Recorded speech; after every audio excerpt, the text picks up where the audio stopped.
Hello বন্ধুরা, আশা করি সবাই খুব ভালো আছো। আমিও রোজকারের মতন ভীষণ ভীষণ ভালো আছি।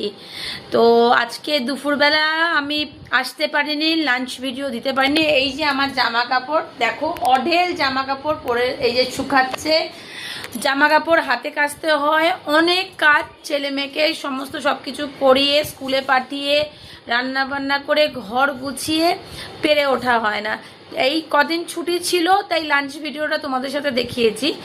আশা করি কাল থেকে আবার ঠিকঠাক করে দেবো। তো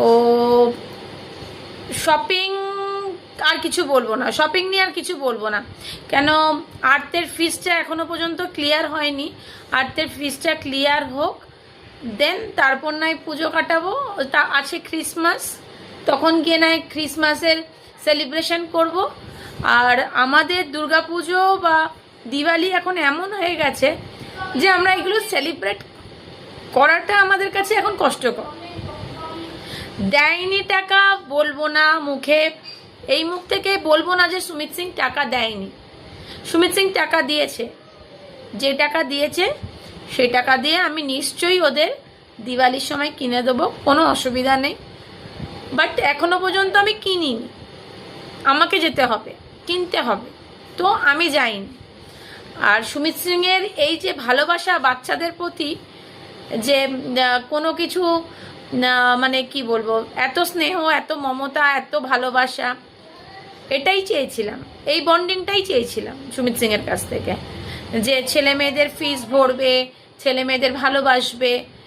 এটাই, আমাকে না বাসলেও হবে। আমি কে, আমার সাথে সুমিত সিংয়ের এখন কোনো রিলেশনই নেই, কোনো রিলেশন নেই, অন স্ক্রিনে বলছি।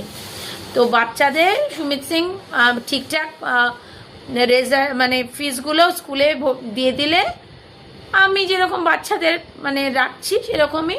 এবার নভেম্বরে কোর্ট আছে, এবার দেখা যাক নভেম্বরে গিয়ে কি দাঁড়ায়।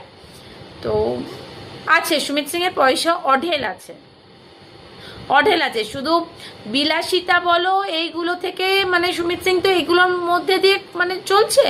তো মানে বাচ্চার পড়াটা বা বাচ্চার যে একটা মানে একটা স্কুলের নাম, যে আর্ট সিং এর প্যারেন্টস, এখন আর্ট সিং এর প্যারেন্টস মানে হয়ে গেছে যে ফিস দেয় না, লেট ফিস দেয় বা ফিস দেয় না, এরকম একটা ব্যাপার।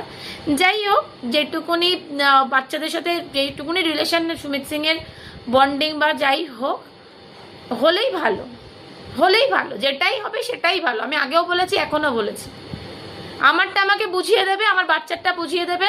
যেদিন সুমিত সিং বলবে আমার ডিভোর্স চাই, আমি সেদিনকে